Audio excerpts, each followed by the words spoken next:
আপনারা যারা বোয়াল মাছ খেতে পছন্দ করেন, বোয়াল মাছের এই রেসিপিটা একবার ট্রাই করে দেখতে পারেন। গ্যারেন্টি দিয়ে বলছি, বারবার বানিয়ে খাবেন। একদম সব ঘরোয়া উপকরণ দিয়ে কত সহজে রেসিপিটা বানিয়ে নেওয়া যায় সেটাই আজকে আমি এই ভিডিওতে আপনাদের করে দেখাবো।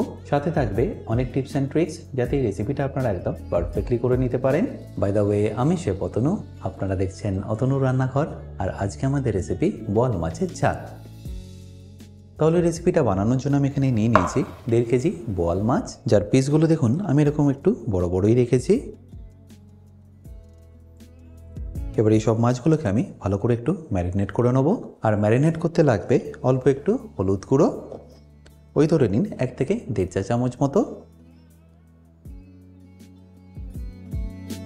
তার সাথে যাবে স্বাদ মতো নুন, অল্প একটু সরষের তেল, আর সবশেষে সামান্য একটু লেবুর রস দিয়ে এটাকে ভালো করে একবার মাখিয়ে নিন। অনেকে আছেন যারা বোয়াল মাছটা গন্ধের জন্য খেতে পছন্দ করেন না, তারা এই লেবুটা দিয়ে ট্রাই করে দেখতে পারেন, গন্ধটা কিন্তু অনেকটাই কেটে যায়।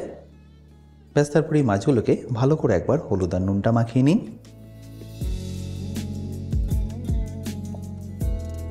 এবার এটাকে আমি আপনাদের ফ্রাই করেও দেখাবো, আর তার আগে এটাকে আমি রেস্টিংয়ে রেখে দেবো মিনিমাম 10 মিনিটের জন্য। আর ততক্ষণ আমি এখানে আপনাদের একটা পেস্ট বানিয়ে দেখাচ্ছি। আর পেস্টটা বানানোর জন্য আমি এখানে নিয়ে নিয়েছি একটা মিক্সি জার, যার মধ্যে আমি দিয়ে দেবো সাদা সর্ষে 2 চা চামচ। চেষ্টা করবেন সাদা সর্ষে দিয়ে দেওয়ার, এতে ঝাঁঝটা একটু কম হয়। এরপর দিয়ে দিচ্ছি ঝালের জন্য কাঁচা লঙ্কা, আপনারা যেরকম ঝাল খেতে পছন্দ করেন সেই অনুযায়ী এখানে দিয়ে দেবেন। তারপর দিয়ে দিচ্ছি 20 গ্রাম আদা আর 3টে রসুন, যেটা ওজনে 60 গ্রাম। ব্যাস, এবার অল্প একটু জল দিয়ে এটাকে ভালো করে পেস্ট করে নিন। এবার মাছগুলোকে ভেজে নেওয়ার জন্য আমি একটা লাগান নিয়ে গ্যাসটাকে অন করে নিয়েছি, আর তার মধ্যে দিয়ে দিচ্ছি সর্ষের তেল।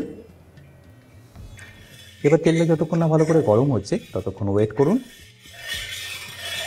আর তেলটা যখনই দেখবেন একটু গরম হয়ে গেছে, তখন এখানে দিয়ে দিন সামান্য একটু হলুদ গুঁড়ো, আর তারই সাথে সামান্য একটু নুন। এটা দিলে দেখবেন মাছগুলো ভাজার সময় আর তেলটা ছেটকাবে না, আর মাছটা নিচেও লেগে যাবে না। এবার এটাকে আপনারা ততক্ষণ ভেজে নিন যতক্ষণ না একটা দিক একটু লাল লাল হয়ে ভাজা হয়ে আসছে।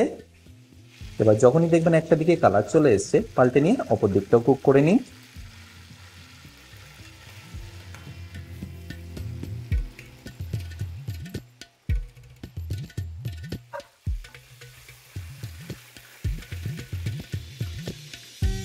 আর যখনই দেখবেন ভালো করে ভাজা হয়ে গেছে, এটাকে তুলে নিন এইভাবে।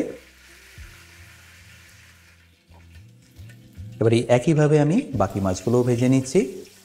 আচ্ছা, এখানে বলে রাখি, আপনারা যারা এখনও আমার অতনু রান্নাঘরের অ্যাডভান্স কুকিং কোর্সটা নেননি, তারা নিয়ে নিতে পারেন আমার নিজস্ব ওয়েবসাইট www.otonurannakar.com থেকে। এই কোর্সটা মেনলি রেস্টুরেন্ট স্টাইল খাবারের ওপর।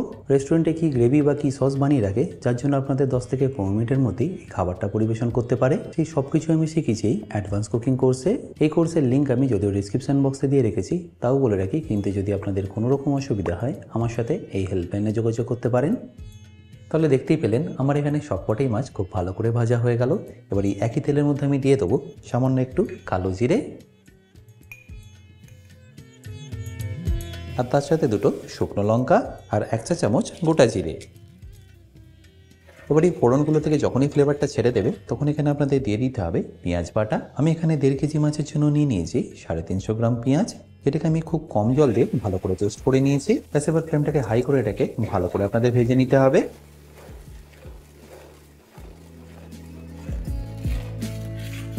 এটাকে আপনাদের হাই ফ্লেমে ততক্ষণ কুক করে নিতে হবে যতক্ষণ না পেঁয়াজটা একদম ব্রাউন হয়ে যাচ্ছে।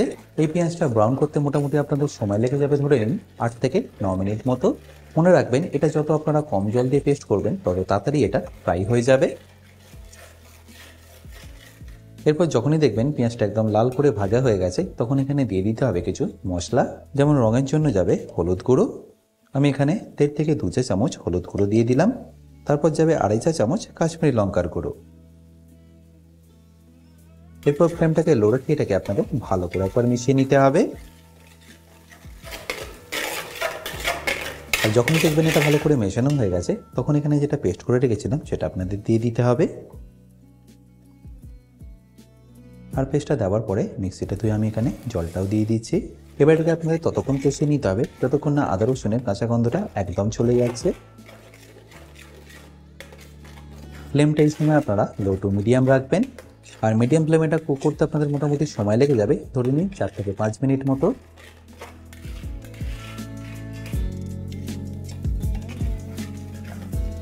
আর 4 থেকে 5 মিনিট পরে যখন দেখবেন এর কাঁচা গন্ধটা একদম চলে গেছে, তখন এখানে দিয়ে দিতে হবে টমেটো বাটা। আমি এখানে 6টা টমেটোকে ভালো করে পেস্ট করে দিয়ে দিলাম, যেটা ওজনে মোটামুটি 150 থেকে 200 গ্রাম। এবার এটাকেও ভালো করে আপনাদের কষিয়ে নিতে হবে যতক্ষণ টমেটোর কাঁচা গন্ধটা চলে যাচ্ছে।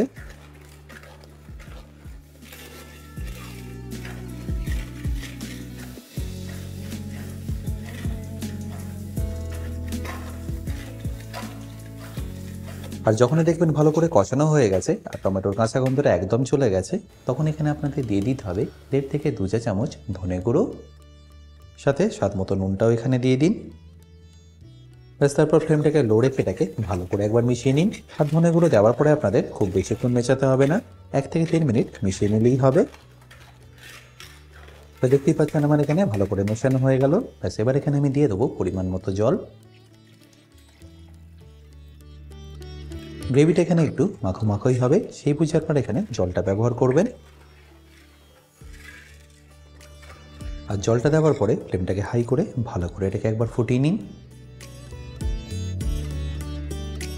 দেখতেই পাচ্ছেন ঝোলটা এখানে কিন্তু বেশ অনেকটাই ভালোভাবে ফুটে গেছে আর অনেকটা রিডিউসও হয়ে গেছে।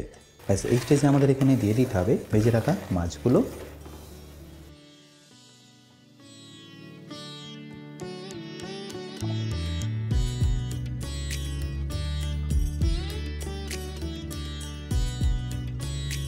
ব্যাস, এবার এটাকে ভালো করে আপনাদের একবার ফুটিয়ে নিতে হবে।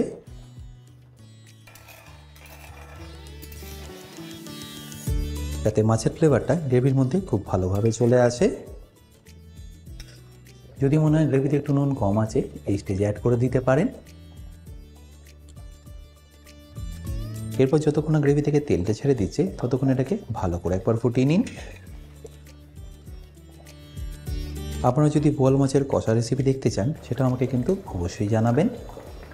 যখনই দেখবেন এইভাবে গ্রেভি থেকে তেলটা ছেড়ে দিয়েছে, তখন এখানে আপনাদের ফাইনালি ফিনিশ করে নিতে হবে এটাকে অল্প একটু কাঁচা লঙ্কা আর ফ্রেশলি চপ ধনেপাতা দিয়ে। আশা করি সিম্পল রেসিপিটা আপনাদের নিশ্চয়ই ভালো লেগেছে। আর যদি ভালো লেগে থাকে অতি অবশ্যই কিন্তু আমাকে কমেন্টে জানাতে ভুলবেন না।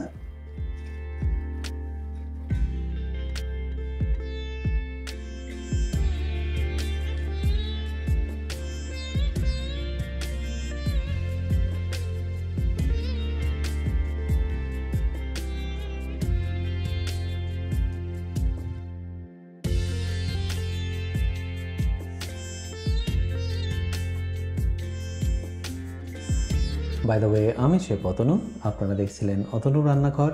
দেখা হচ্ছে আপনাদের সাথে একটা নতুন রেসিপি নিয়ে নেক্সট এপিসোডে। ভালো থাকবেন, সুস্থ থাকবেন।